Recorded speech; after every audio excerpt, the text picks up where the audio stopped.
अहमदाबाद में भारी बारिश के चलते देखते देखते सड़क धंस गई। ये तस्वीरें अहमदाबाद के वस्त्राल इलाके की है, जहां भारी बारिश के बाद एक रोड धंस गई। बड़ी बात यह है कि घटना मेट्रो पिलर के एकदम नजदीक हुई, जिसके बाद मेट्रो पिलर्स के लिए भी एक बड़ा खतरा पैदा हो गया। सड़क धंसने के बाद बीच सड़क पर एक छोटा तालाब बन गया।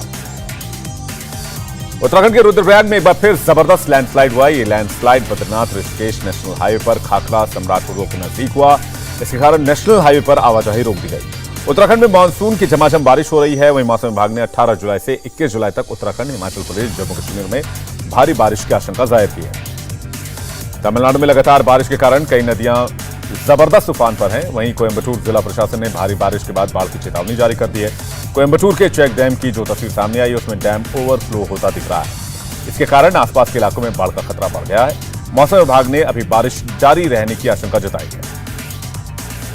आंध्र प्रदेश के एलुरु जिला पूरी तरह से बाढ़ की चपेट में है। इलाके में गोदावरी नदी में बाढ़ आई है। यहां भारतीय नौसेना के हेलीकॉप्टर ने बाढ़ग्रस्त गांव में राहत और बचाव अभियान चलाना शुरू कर दिया है। फंसे हुए कई लोगों को हेलीकॉप्टर से सुरक्षित जगहों पर पहुंचाया जा रहा है। राजमुंद्री हवाई अड्डे से हेलीकॉप्टर लगातार उड़ान भर रहे हैं। राजस्थान के श्रीगंगानगर में जिला कलेक्टर पानी में फंस गई। वो जिस गाड़ी में निकली थी वो एक अंडरपास ब्रिज में फंसकर डूबने लगी। आसपास के लोगों ने बताया कि उन्होंने कलेक्टर को उधर से जाने के लिए पहले मना किया था। वहां करीब 4 फीट तक पानी भरा हुआ था।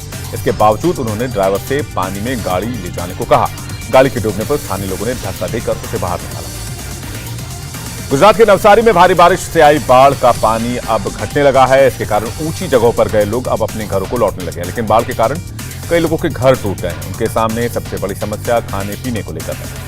ऐसे में लोगों की मदद के लिए कई संस्थाएं आगे आई हैं। नवसारी के छोटे छोटे गांव में कई संस्थाओं ने घर घर जाकर लोगों को खाने के पैकेट दिए। इससे बाढ़ पीड़ितों को काफी मदद मिल रही है। असम के दक्षिण सलमारा जिले में 2 नाबालिग लड़कियां ब्रह्मपुत्र नदी में डूब गईं। बताया जा रहा है कि 3 लड़के और 2 नाबालिग लड़कियां नहाने के लिए ब्रह्मपुत्र नदी में गए थे। वहीं नहाने के दौरान सभी ब्रह्मपुत्र नदी के बहाव की चपेट में आ गए और बहने लगे। इस दौरान स्थानीय लोगों ने 3 लड़कों को बचा लिया, जबकि दोनों नाबालिग लड़कियां पानी में बह गईं। दोनों बच्चों की तलाश के लिए बचाव अभियान जारी है। महाराष्ट्र के गढ़चिरौली में कई इलाके बाढ़ग्रस्त हैं। एक सप्ताह से लगातार बारिश के कारण कई इलाके डूबे हुए हैं। बैराज से लगातार पानी छोड़ा जा रहा है, जिससे हालात और बिगड़ रहे हैं। ओडीगुडम गांव से लगभग 60 परिवारों को दूसरी जगह शिफ्ट किया गया है। गांव से लगकर बहने वाली नदी का जलस्तर बढ़ने से हालात और खराब हो रहे हैं। वहीं बाढ़ के पानी से करीमनगर नेशनल हाईवे भी क्षतिग्रस्त हुआ है। भारी बारिश के कारण महाराष्ट्र में नदियां उफान पर हैं। कोल्हापुर में पिछले लगातार कुछ दिनों से बारिश चल रही है। कोल्हापुर के धनवाड़ इलाके में बहने वाली दूधगंगा नदी अपने उफान पर है। नदी के ऊपर पुल से गुजरते वक्त ड्राइवर अपनी गाड़ी से कंट्रोल खो बैठा और गाड़ी नदी में गिर गई।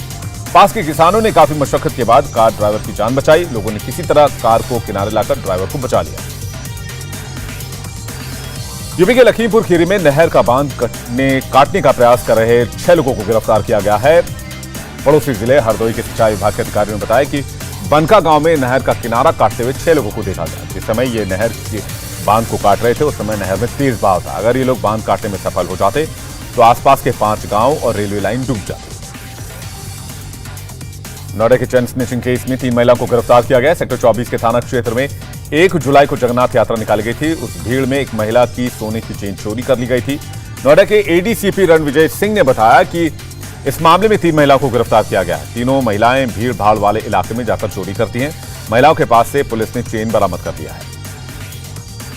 पश्चिम बंगाल के मालदा में जोरदार धमाके के बीच 2 लोगों की मौत हो गई, जबकि कई लोग घायल हो गए। स्थानीय अस्पताल में उन्हें भर्ती कराया गया है। बताया जा रहा है कि गोपालपुर के एक बगीचे में बम बनाने का काम चल रहा था, तब यह धमाका हो गया और 2 लोगों की मौत हो गई।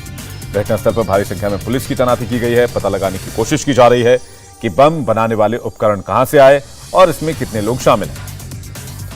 जबलपुर के लाला लाजपत राय वार्ड में स्कूल के पास शराब की दुकान खोल दी गई है। इसके विरोध में स्कूल यूनिफॉर्म पहनकर सैकड़ों बच्चे शराब की दुकान पर पहुंचे और जमकर नारेबाजी शुरू कर दी। स्कूली बच्चों के साथ उनके परिवार वाले भी मौजूद थे। छात्रों का कहना है कि प्रशासन या तो स्कूल बंद कर दे या फिर शराब की दुकान बंद कर दे। स्थानीय लोगों के विरोध के बावजूद कुछ दिन पहले एक्साइज डिपार्टमेंट ने यहां शराब की दुकान खोलने की मंजूरी दे दी।